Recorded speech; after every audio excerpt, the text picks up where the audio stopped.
in Overland Park.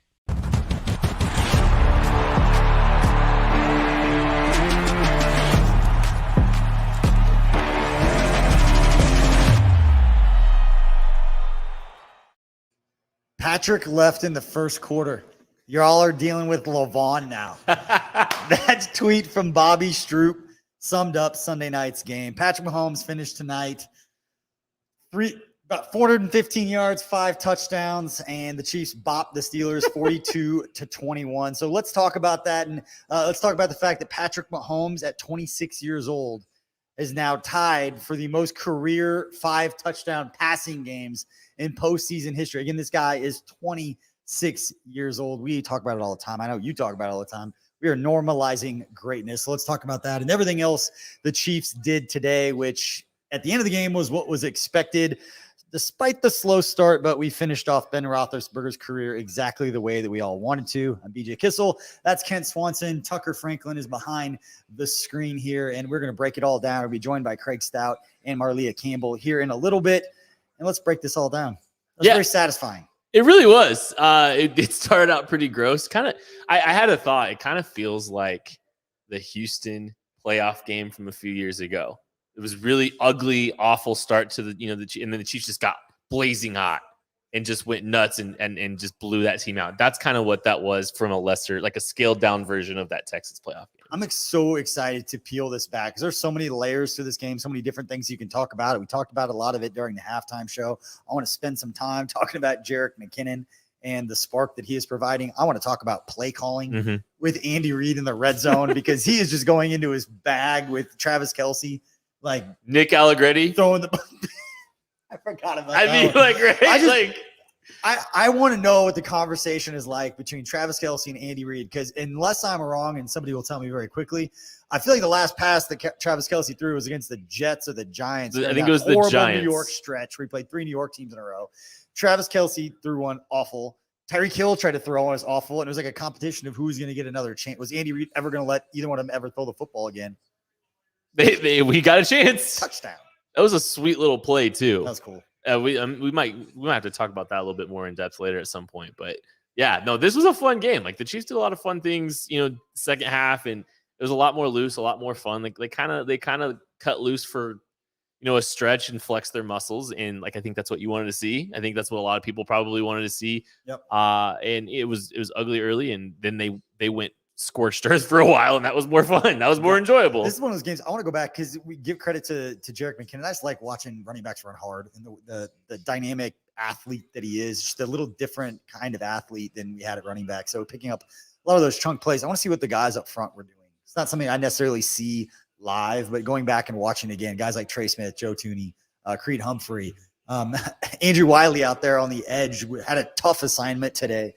But Chiefs get it done again. I'm BJ. That's Kent. We are at the Kingdom Bar and Grill out here in Overland Park, Kansas. I know we've been talking about it for the last few weeks, it seems like, but we do have some news, and we talked about during the halftime show. We are going to, in our Discord channel at KC Sports Network, we have the ability to communicate with our subscribers. We're going to put some information in there later this week as to how you could sign up to be one of the people that we're going to have a private party here for the game next week. We're going to invite some people to come and hang out. The bar might not be fully open by then. Hopefully it will be, but that's still kind of up in the air, but confident enough to say they're going to have some people here to watch the game with us, hang out with us during the game. It's always fun.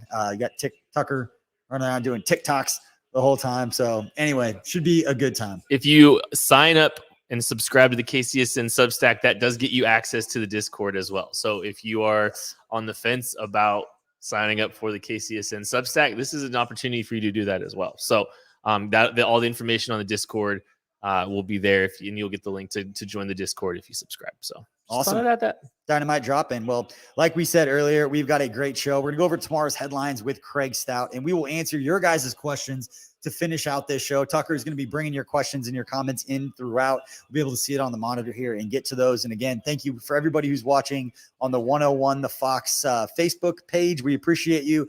KC Sports Network YouTube. Go ahead and hit that follow, subscribe, turn those notifications on. We have content all throughout the week for you guys. Going into that game against Buffalo next week. And again, everybody on the Twitch, Twitter, or listening tomorrow on Apple or Spotify, we appreciate all of you for supporting us and spending part of your day with us. So why don't we bring in our good friend? Can we do that? Let's bring in Craig Stout right now to help break this one down. And Craig, I know you want to start with the offense and the slow start, but we figured things out. I mean, yeah, they definitely figured things out. Guys, that's another playoff victory. How ho-hum was that? A playoff victory.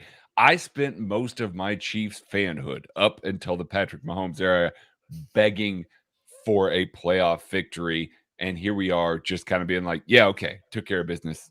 On to the next one. It's nice. It's great to be here. Patrick Mahomes is awesome, as he showed from about the second quarter on. After that fumble that was recovered and it was housed back to, by TJ Watt there, they did a phenomenal job of executing, of opening up the offense. It didn't seem like it was the same, middle stick, the same, handful of plays that they were running that were just kind of getting sniffed out by the Steelers defense. They opened it up a little bit. They executed better. And then they just rattled off touchdown after touchdown after touchdown. It was awesome to sit back and watch the offense. We'll get to the defense. Watch the offense just absolutely light this Pittsburgh Steelers defense on fire. Yeah, it was really good to see him cut loose a little bit, obviously, and play with a little bit of freedom. That's something we've talked about. There's been stretches where they've shown that a little bit. And there's been stretches where Mahomes has, and early it kind of seemed like a kind of ho-hum performance and not particularly great and, stale and lack of energy, but then they just got hot. They got hot quick. Mm-hmm. They did, guys, 5 touchdowns in under 11 minutes of gameplay, 5 passing touchdowns in under 11 minutes of gameplay for Patrick Mahomes, and some very explosive plays coming there, Craig. I mean, they were getting a lot of guys involved with some big plays throughout the game. They really were. We got to see this was the Jerick McKinnon game. The Chiefs were deep into their running back rotation. Clyde Edwards-Helaire wasn't there. They were obviously protecting Darrell Williams a little bit. I think you saw from the get-go, once Jerick McKinnon started hitting the edges a little bit, showed some explosion, all of a sudden they went, all right, Darrell, really appreciate your time here. Get healthy, get ready for next week. It's the Jet show, and it should have been. He racked up just 140 plus yards on the ground. Looked awesome. Not on the ground. It's from scrimmage. Looked absolutely awesome doing it. Mecole Hardman looked phenomenal as a returner. Had some big plays on offense as well. And you got to see Tyreek Hill get loose over the top as well. We have talked all season long about the Chiefs' lack of explosive plays. How everything was just kind of check down, take the short stuff. Patrick Mahomes was having to sustain drives. We got to see those explosive plays finally consistently from drive to drive. It wasn't just one here or one there or just Travis Kelce breaking a whole bunch of tackles on his way into the end zone. We got to see multiple guys get in the mix. We got to see multiple explosive plays and multiple big time moments from both the offense and special teams. They were just sorely needed from an offense that we just haven't seen a ton of those yet this year. They were all over. They littered this game. So it was awesome to see going into a big time matchup next week. Speaking of litter, the Chiefs defense really shut down the Steelers offense. They didn't cross the 50 until like the middle of the third quarter. The Steelers offense punted the entirety of the first half. Every single possession ended in a punt.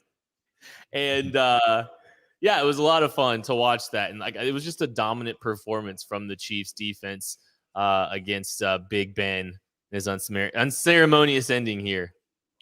Yeah, at the time that Willie Gay forced the fumble to hand the ball back to Patrick Mahomes and the Chiefs offense, and the Chiefs win up 28 points. At that point, the Chiefs had allowed 44 total yards. 44. That was in the middle of the third quarter. So they racked up 220 yards after that. Chiefs playing a prevent defense, just kind of letting them rattle off these 5 and 6 minute drives to kill off the game. They didn't care. Didn't matter. It wasn't that big of a deal. But you got to see this defense lock down a Steelers offense that tried some of the stuff that we talked about earlier in the week. They tried some vertical shots up the boundary. They tried to test these cornerbacks. Charvarius Ward did a good job getting his hands on the ball at the catch point against some big, strong receivers. We got to see the Chiefs run defense play really well. We got to see them pressure Ben Roethlisberger, even though he just wanted to get the ball out of his hands as quickly as possible once again. Some drops definitely helped the Chiefs on defense, but that Steelers offense was not going to be moving the ball. They were not going to be able to sustain drives until the Chiefs just decided, all right, we're good. We got this. Let's not show anything more. And so, yeah, they held them to all punts in the first half. Just a great job of allowing the offense some time to get into the game. Andy even punted from a 4th and short from midfield, knowing that his defense was going to step up and get the stop, which they did. It was good to watch this defense execute again, tackle well again, and come up with stops. It's bad offense, but they made them look even worse than they were. So just awesome to watch. We talked about it in the halftime show. It's one of the things I want to ask you about, because we made the point during even part of the Bengals game, definitely during that Broncos game, that they just didn't look like it wasn't the same level of aggression and tackling. And it's not that they don't care. It's just that's the playoff. That's like when you're engaged and you're just locked in like that, that's how you tackle. You can't manufacture that kind of stuff. And we talked about against the Broncos game, like going into second half, you can't manufacture the ability to come out and tackle the way that they did. Is that what you saw? Because I always see it from the DBs. I always see Nick Bolton, like linebackers always running around. But when the DBs start bringing guys down out on the outside, especially with some physical, Chase Claypool, Freiermuth, guy that you wrote about on the Substack this week, I thought they were really physical. I thought they did a great job tackling. Juan Thornhill set the tone on the very first play of the game. Najee Harris run. Juan comes screaming down the alley and laid a hit. Absolute monster hit. Then they get a tackle for loss on the very next play. They showed up. They wanted a hit. There wasn't very many extra yards until the end of the game there for the Steelers offense. They just weren't getting those, 3, 4, 5 yards that we maybe saw against the Bengals, that we definitely saw against that Broncos team on that bad field. It was different. They lined up, they squared up, they hit, they were looking to punch the ball out. They were just looking to create problems. And frankly, the defense should have had 3 or 4 interceptions in this game, just aggressively filling alleys, filling throwing lanes. It was awesome to watch. That's the sort of intensity that you want out of your defense in the playoffs. That's what Spagnuolo wants. That's the aggression that we always talk about with him. It's translating to the field, and they're executing at a high level. They just absolutely just obliterated that Steelers offense until the middle of the third quarter. All right. Well, you're gonna find him on Twitter at Barley Hop. You're gonna find him. Do you have something? You have something else you want? You have something? No, we're good. You don't want to talk to him anymore. We can get rid of him. Okay. I'm just kidding. Well, I'm gonna talk to him more on the KC Laboratory live show, 6:30 Monday. That's what I was gonna give him a chance to talk about. What are you most excited about getting into with your content this week in previewing the game the Chiefs have Sunday night against the Buffalo Bills? Oh, it's going to be the aggression. I think that we saw a lot more downhill play, fully knowing that, Ben Roethlisberger wasn't going to challenge them deep. And when they were challenged deep, those corners played well on the outside. We've seen that happen over the past several weeks. We've seen it happen several times this year. I wrote about it earlier this week. That was one of the things that could break the Chiefs if those DBs did not play well on the outside when isolated in some of these cover zero blitzes, heavy blitz schemes, not having that safety help. They did well against Ben Roethlisberger. Can they do the same against Josh Allen and that receiving core that doesn't necessarily have the same sort of go up and get it type guys as the Steelers do? That's the sorts of stuff that I'm really looking forward to getting into this week, because that could be the kind of inflection point of the game that's coming up. So good to see it this week. I hope we see more of it next week. Craig, I'm not going to get too far ahead of ourselves. How excited are you for next week, though? Oh, I'm ultra excited. Are you kidding me? It's going to be a fun offense. It's an awesome offense that the Chiefs are going up against. This Chiefs defense needs to show up and have a good game. I think people remember that game as getting out of hand, or more out of hand earlier on this year than it actually was, without Chris Jones, without Juan Thornhill, without Willie Gay, without, there are a bunch of dudes, without Charvarius Ward, a bunch of guys that are key pivotal members of this defense. both teams are significantly different on both sides of the ball right now than they were in that first one. So getting to break down, it's basically with new eyes, getting to break it down and getting to see just an elite matchup on that side of the ball, on both sides of the ball. Their defense is good too. So I really am looking forward to this weekend. I cannot wait. I'm geeked out. Yeah, this is going to be a fun one. And as Kent mentioned earlier, you can find him on Twitter at Barley Hop, and you can find him on the KC Lab tomorrow night live at 6:30 and all the same channels you're watching right now, which could be Facebook, the Twitch, Twitter, YouTube. You should just usual suspects. Just hammer that subscribe button right now. Probably a good idea. That subscribe button is Craig. Thank you so much, buddy. We'll talk to you soon. And basically what I took away from Craig right there, Kent, was that Tyrann Mathieu, the defensive backs, there's going to be a lot of leadership that's going to need to be shown going into this game against the Buffalo Bills. And luckily, we've had a great example of leadership over the past 25 years from Fairway Independent Mortgage, because Fairway Independent Mortgage makes the home loan process as simple as possible by guiding you through every step, just as they've done for the past 25 years. Call Jennifer Dixon at 816-390-8898. It's 816-390-8898. Great rates, a focus on customer service, the fastest turn times in the industry. We know by now that is Fairway Independent Mortgage. It's a professional read right there. What a guy. I was staring at Craig right before that, so I was nervous not to get it right. And we are getting an update from the back. Yes, Tucker sir. Franklin. So would you like an update on the schedule? Because the full schedule has come out of what's going to happen on let's the go. bracket. So Let's have it. and the first AFC game will be Saturday, the 22nd. That's going to be Cincy at the Titans. That's going to be on CBS at 4:30 Eastern. So 3:30 start time again on Saturday. I don't know how I feel about this. Secretly fun. Yeah. Oh, yeah. That'll be a good game. That'll be a really good game. One of those teams. Yeah. We'll get there in a minute. We will. And for the NFC, that game is the Sunday Night Football game. That is, well, I guess it'd be Saturday Night Football technically, but it's the NBC crew. Or never mind, it's the Fox crew. San Francisco 49ers, Green Bay Packers. That is at 8:15 Eastern, so 7:15 Arrowhead time. A couple good games going on before the Chiefs and the Bills. They'll be at 5:30 p.m. Eastern, 5:30 Central. I've struggled with time zones, abolished time zones right Clearly. now. Go for 3. Buffalo great, man. at Kansas City. That's on CBS and Paramount Plus. For the NFC game prior to the Chiefs taking on the Bills next week is the Cardinals or the Rams at Tampa Bay. It's kind of weird that there's a game on Monday night. It is weird. I hate it. I hate that there's 7 teams on each side. I hate there's the lack of the bye, and I hate this whole Monday night football. That is such a disadvantage, I think, for a team having to play on a Monday night going into a. We'll get to all that. You know what? One thing you don't hate? There's 2 things you don't hate on this next one. Big Cedar Golf. Yep. And talking best drives of the game. Yep. Those are 2 things I really like. When we talk best drive of the game, you know who's involved. Yeah. And so for this one, we're going to talk about the 6-play, 80-yard drive that I think took less than a minute at the end of the first half, which you think deciding drive of the game. Oh, yeah. Levon Mahomes was cooking there. 6-play, 80-yard, 39 seconds. 3rd and 20 is what the Chiefs converted. A 3rd and Mahomes kind of play to get Travis Kelce a touchdown. This is a massive, massive drive because, I mean, the Chiefs were up 14-7. You know, they're getting the ball. They're getting a chance to double dip, which means getting the ball at the end of the first half, starting the second half with the football. It's a chance to blow the door wide open, and they did. They went and converted with little time, scored a touchdown in the second and in the final drive of the first half, a very quick one, and then turned around first drive of the second half, scored 2. But a lot of really great passes from Mahomes in that drive, in finishing off with Travis Kelce's big touchdown running down the sidelines with a few seconds left in the first half. Big drive.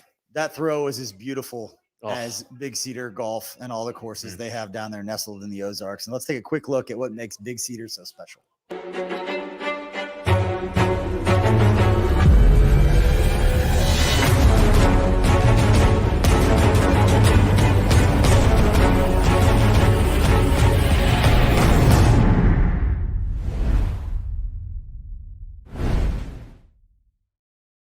With some of the best designed courses in the country nestled down in the Ozarks. It's exactly what you need when you know you need it.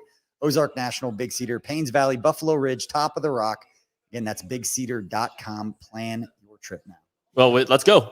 I'm going to leave this show. I'm going to go plan right now. That's all right. Cool. It's probably a little cold. I don't care. Not as cold as our house, though. Anybody's not been following on social media. Still don't have heat. And all right, that doesn't matter. Tucker, you got something that matters. I've got a stat. A fun stat here. Oh man, I just hit the top of my phone and went to the top of the Twitter. Wait, you got it? That Chiefs Travis Kelce is the first player in league history to throw a touchdown, catch a touchdown, and have 100+ receiving yards in a single playoff game. Let's go. That's pretty good. That's really good. That's a good one for NFL research. You know, he has 4 straight 100-yard receiving games in the playoffs as well. That's not bad either. I got a fun stat too. Troy Aikman had 24 career touchdowns in 16 career playoff games. Patrick Mahomes has 26 career touchdowns in 9 career games. It's all right. It's not bad. The more you know. Yeah. Just, it only needs a few more rings. And then years old. Boy, while we're talking about stats and fun things that we saw on social media, how about running out of fireworks? Clutch. Tucker's Awesome. TikTok. And a quick shout out to Chiefs Vice President of Content Production, Rob Alberino, for his first career Chiefs postseason win. Hey, the guy who spent years with the Chiefs before, doing phenomenal work, telling great stories when the team wasn't quite what they are on the field right now. And pretty awesome for Rob and that whole crew. Have a hell of a night. So awesome. Shout out to those guys. Anytime you run out of fireworks, it's a good night. Yeah. I mean, that's always a good thing. That's not a diss. Like, it's just they lit the scoreboard up. The visual of them sending like Casey Wolf on top of like one of the Aerovision screens with like a little popper, or like zoomed in. I just on want, it, like, I just want him awesome. running around the field with a sparkler, just just doing laps. All right, let's talk a little bit. And I think Marleah is going to join us here in a little bit. Tucker's got updates from Coach Reed and Patrick Mahomes press conferences. As soon as those start, we start seeing all of those things happening. We will let everyone know. And let's talk a little about the Buffalo Bills, because there's going to be talk all week about what they did to the Patriots. And then there's going to be it was the Patriots and they were just exercising those demons, said it during the halftime show. Yeah. But 47-17 win in the playoffs over a Bill Belichick coach team, I don't care who's on his side, is impressive no matter any way you look at it. Josh Allen went 21 of 25 for 308 yards, 5 touchdowns at 12.3 yards per attempt. This is going to be fun. It's going to be fun to hear all the storylines going into this game. These are the two of the best young quarterbacks in the game. I have a take. Okay.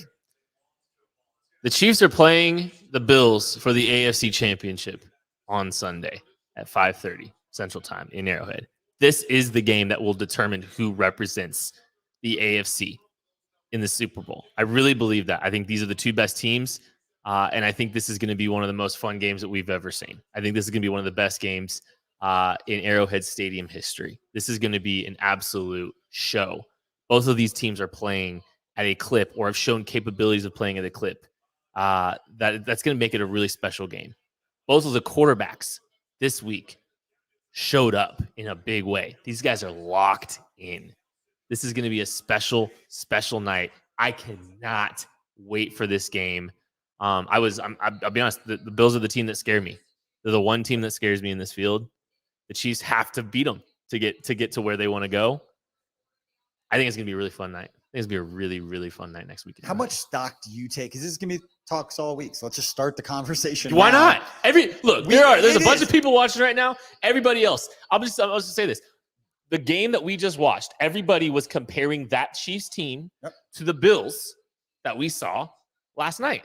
That's just the reality of it. Everybody was looking at it as a litmus test the entire, and everybody. That's why everybody was so frustrated early in the first game. No, I'm saying, how much stock do you put in the Week 5 game? None. To all the Craig's points. I think half the defense wasn't playing. And this team's an entirely different team. This is before they got their swagger back. This is crazy deflected interception pass. Like, this was in the middle of all that funk. Right. This is when the Chiefs were at their worst, and this is when the Bills were playing their best regular season football. So, obviously the Bills are peaking at the right time still. Like, they look the part, don't get me wrong, and I think they've won 5 straight now. Yep. But this is not the same team that they saw. And I fully, the defense, this is before the defenses had figured their things out. Yep. And I think you've seen Patrick Mahomes threw 5 touchdowns in 11 minutes of gameplay today, guys. Like, that's absurd. We know what kind of player he is and what he's capable of doing. And I think these are the kind of games over my dead body game. Yeah. Think about our guy Therese. This was one of those over my dead body games. Patrick Mahomes is gonna go nuclear. You call him Patrick or Lavon for the entire game? I'm gonna use Patrick Lavon Mahomes' middle name a lot this week. I have a feeling you have to watch the shows this week. It's just gonna be very organic. I promise. And you. we're talking about the 38-20 loss in Week 5. Josh Allen in that game, 4 touchdowns, 360 yards of total offense. But as Craig mentioned, it was about most of the defense did not play in that game. Chris Jones did not play. Willie Gay did not play in that game. Charvarius Ward and there was a lot of guys. You have a better chance of naming the guys that did play. There's another thought here about the Bills game that we just or the Bills game that happened earlier. Yep. We just talked about the exercising of the demons for the Bills with the Patriots. That game in Week 5 was an exorcism for the demons of getting bopped in the AFC Championship game a few months before. That game meant something more to the Bills, and it was very apparent. That game was very much what we just saw on Saturday, where the Patriots had been the bullies for the longest time.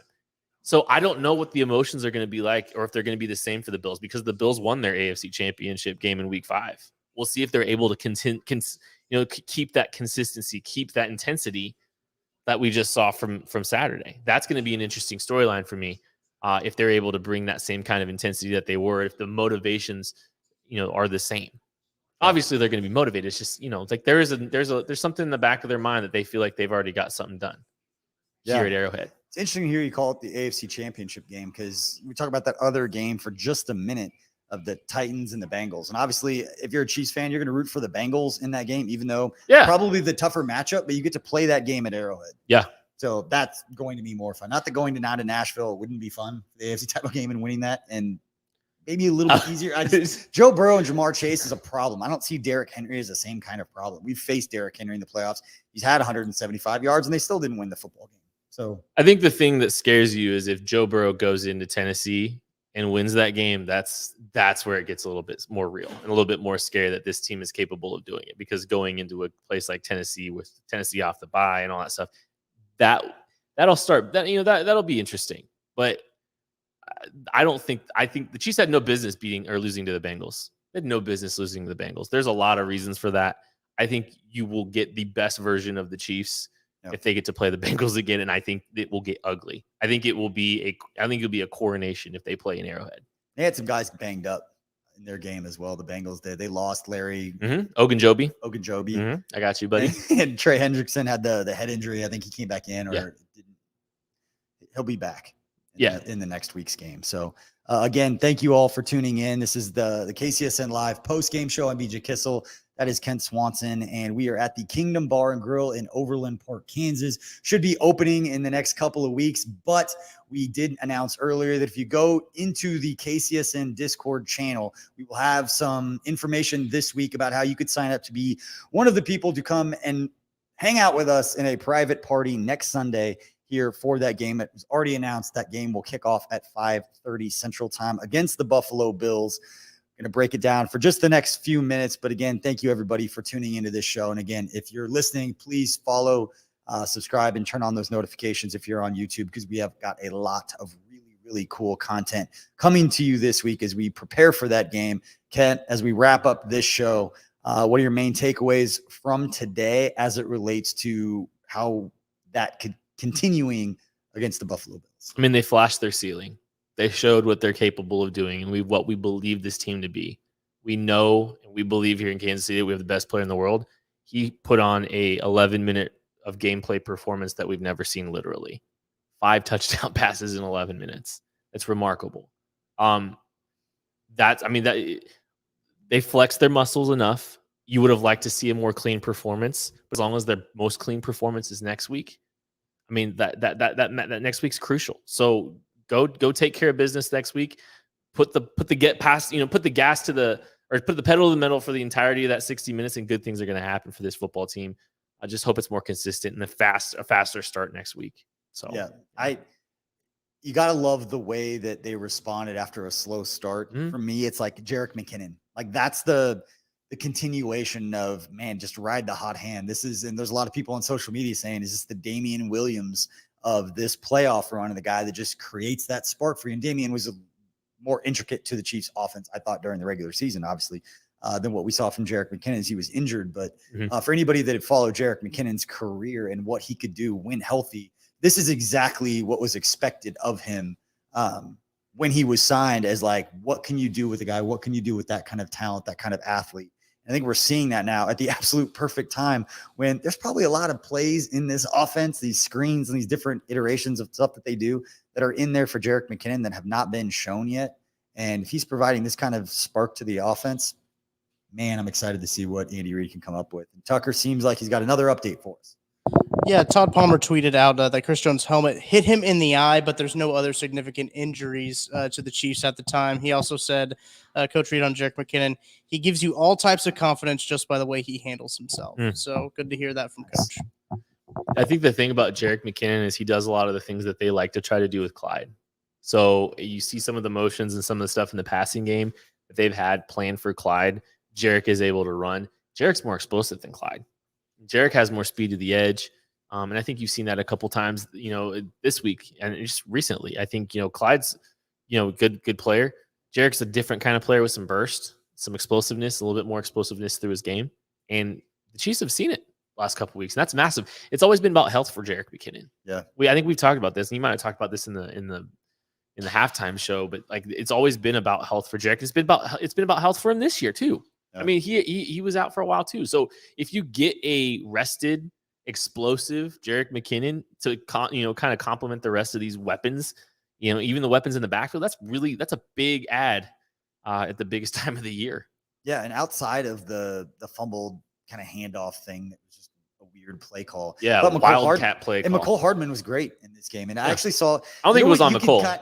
By the way, that wasn't on McCole. I'm just saying that's a play that people will remember McCole for in this game. And some of the punt returns early, but even that, I don't know if it's just you get like the sauce, but I don't know what to explain, but he's just feeling himself. I told you, he was like, man, he is feeling himself right now. The way that he's going around moves, trying to set guys up and run around. He's not running scared. Like he's trying not to fumble it every time. He's got that confidence back, which hopefully doesn't lead to a fumble if he's not carrying it, but it's going to lead to him making the explosive plays and doing the types of things that kind of athlete is there to do. Right. And again, timing is everything. And this has been really important for the Chiefs to, get some guys making some explosive plays, kind of figuring out their roles, their usage at the right time. And hopefully this all translates to some really good stuff for the rest of the year. Yeah. And you brought up Jerick McKinnon. He finished this game with 18 total touches for 142 yards and a touchdown. Those 18 touches for 142 yards, that's 7.8 yards per touch for a guy that in the first matchup going back to that week 2 had like 1 touch for 2 yards. I believe I'm looking through, I'm going to double check and confirm. I think that's the second most yards rushing and receiving in his career. I think there's only one game that he had more in a game. So this is literally one of Jerick McKinnon's best games of his career. And it came at an absolute perfect time. And we saw Patrick Mahomes make plays with his legs when he absolutely had to. And one other guy that we know makes plays when he has to, our producer, Tucker Franklin. So let's go right back to him. Hey, how about that? So Reid at the podium is still talking about just a bunch of stuff, what he does after games. But he said on the Chiefs' slow start, I thought the defense just played awesome football tonight, especially starting the game the way we did. The offense, we kind of figured it out and got it going. So positive. It was fake close. That game was fake close, and the defense was absolutely incredible. And I know that Big Ben got his last little hurrah at the end, and the second half was a lot better for him. But honestly, I mean, that game was over. Everyone knew it was over, and the defense really did shut down. Offense cannot start that slow anymore. Yeah. That's the thing about Buffalo. We talk about if the Chiefs come out and play well, the Chiefs have to play well from here on out. If they don't play well, these teams are too good now. The teams are going to play, have quarterbacks can go up after this week because it didn't matter this week. Yeah, they weren't going to score enough to matter. The game, points at the end, but look, you know what I'm trying to say. Like, if this game was closer, Ben Roethlisberger, they're not letting him go down there and score those touchdowns. It's like, it's that. It has nothing to do with it. Yeah, and I will also say, like, I think the Chiefs I don't think the Chiefs treated this like a game that they had to show much. I think some of that early slowness and some of that kind of stuff. Defensively? Because offensively, I think both sides. In the red zone. I mean, I think they threw a touchdown pass to Nick Allegretti. I know. Yeah, that's what I'm saying. Just like early in the game, it just felt like they were just showing. They were just kind of, like they're going to have their A+ game script against Buffalo is all I'm saying. Let's go right back to Tucker. Speaking of Nick Allegretti, Joshua Briscoe tweeted this out in front of the program. Patrick Mahomes said Nick Allegretti was the 5th option on that touchdown. Yes. The 5th option. I feel like it's just low-key putting down Nick Allegretti. Yeah, well, he tossed TJ Watt into the dirt and then turned around and caught that ball. That's an all-timer type play for an offensive line. Like, there's every offensive line aficionado or offensive line, like Jeff Allen, all these guys are tweeting about it. What? I can confirm that is an all-time dream. Yes. We got to ask Jeff if he was ever part of the progression. If they ever just made him an eligible blocker, and we should see if he was ever part of the progression. That'd be fun to know. I don't know how upset Chris Jones is that he's been clamoring for an opportunity to play offense for so long, and Nick Allegretti gets a touchdown. Okay, this is a good one. Reed noted on Kelsey's meager pass in the passing department. This is from Adam Teicher. Said his touchdown pass tonight. His past record is terrible. He sure did a nice job with that.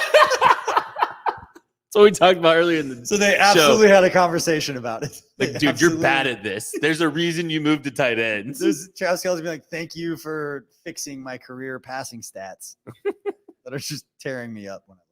Yeah, that was the funny thing is like he had a double pump. Like he was trying to, it was like a little, like a bluff run. And then he's gonna try to throw the ball and like he couldn't, and so he had to kind of slide and then throw it again. Like it wasn't the cleanest operation, is all I'm saying. But the ball came out pretty. Oh yeah, yeah. It was just like the process to get there wasn't exactly pretty. Yeah, I mean, yeah, that's the arm talent took over after that point.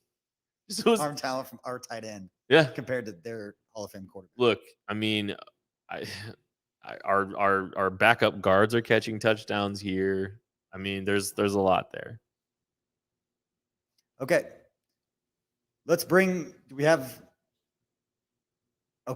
get your final thought before we go into wrap up this show. And obviously everybody who's watching, tune into the KC Lab, 6:30 Central Time on all of these same channels where Kent and Maddie Lane and Craig Stout, who joined the show earlier, will break everything down as they get a chance to go back and watch this game. But Kent, I want to get your final thought, but I know now we do have Marleah Campbell to join the show. Now, she was listening to Coach Reed's presser as Tucker was going through all of the tweets. So let's bring Marleah in and see what stood out to Marleah on the post-game press conference. There she is.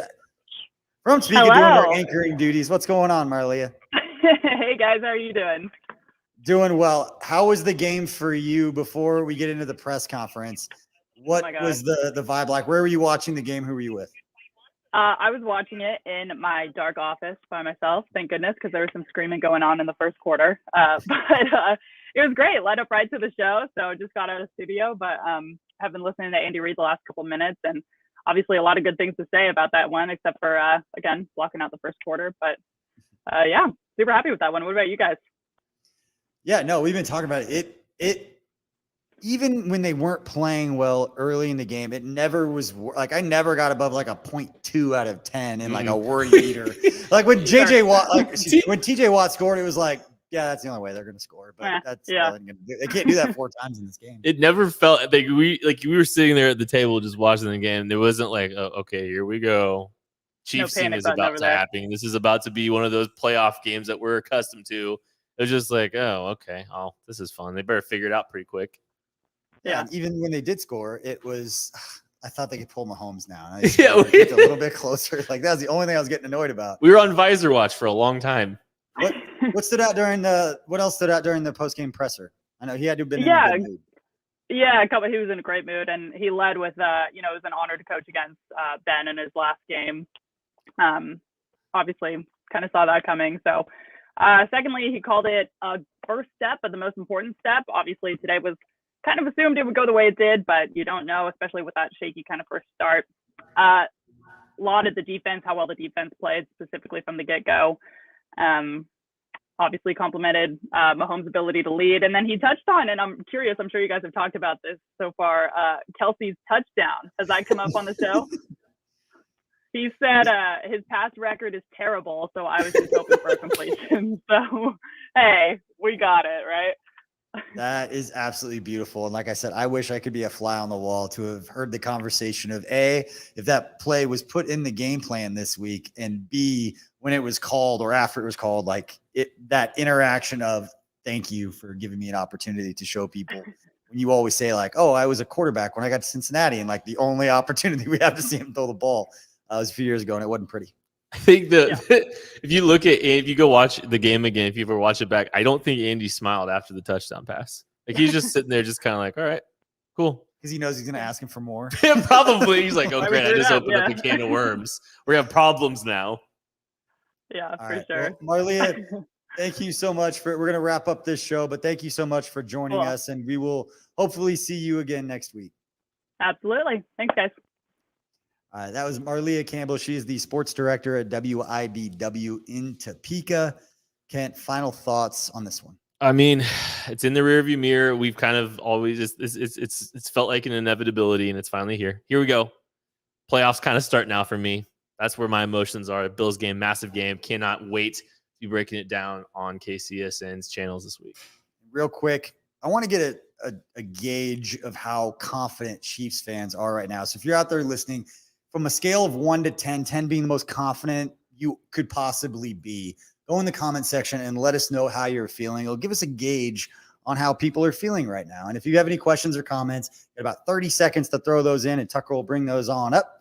And if not, we will wrap this one up. And we talked about the lab being on tomorrow at 6:30. I think we might have mentioned channels. it. We might have mentioned it. 6:30 live on the YouTube, Facebook, Twitch, Twitter. 6:30 Central Time, Arrowhead Time. We will be breaking it down. Myself, Craig Stout. Hoping Maddie Lane will be available as well for that game. Yeah, we're really excited. And then Tuesday, you get one-on-one with Mike DeVito and Jeff Allen. Wednesday, you get another episode of The Lab. Thursday, you get Outside the Trenches with myself, Nick Leckie, and Tucker. And then on Friday, you'll get another special episode of Sometimes Weekly Sports and Stuff. Not always Chiefs related. Hasn't been Chiefs related, but I'm really excited about this episode and the guest that I'm going to have a chance to go up there and talk with. It's going to be a little bit different feel, a little more serious, but it's going to be a good one. I'm really looking forward to that, man. You said confidence level 1 to 10. Yeah. You want to know where I'm at? 15. 15. That's exactly right. You're so predictable. Patrick LeVon Mahomes. Let's go. All right. Looks like we got a lot of 8s, 8.5s. McKeezy says something that I couldn't read that quick. There we go. Willie didn't play last time. They play the AFC West champ already, showed their hand. Kind of the point that you made earlier of maybe that was a game where some coaches showed more than they should have. Yeah. For a week 5 game. Yeah, it feels like we have no idea. The Bills wanted to. I mean, they wanted to establish their dominance. They wanted to set the tone. They wanted to get revenge. Who knows? Who knows what they have left? Because they kind of seemed like they unloaded the bag a little bit against New England last week too. It's gonna be interesting. Andrew Hunter with an 11. My guy Tyler Banker with a 10. It's Nick with a 10. We've got a lot of confidence. Good. Love it. There's an old saying that I tweeted once 3 years ago. Please share. Quit being scared. You have Patrick LeVon Mahomes. I think that's how we wrap up this show. There's no reason to worry. You have the best player in Let's go. NFL history at 26 years old, breaking all kinds of records, and we get to witness all of it, and we get to witness it again next week, Sunday night, 5:30 against the Buffalo Bills. We appreciate everybody for joining us. BJ Kissel. That's Ken Swanson for Tucker Franklin and everybody that hung out at the Kingdom Bar and Grill and everybody that will be hanging out next week. Get in that Discord, figure out how to do that. We will see you next time.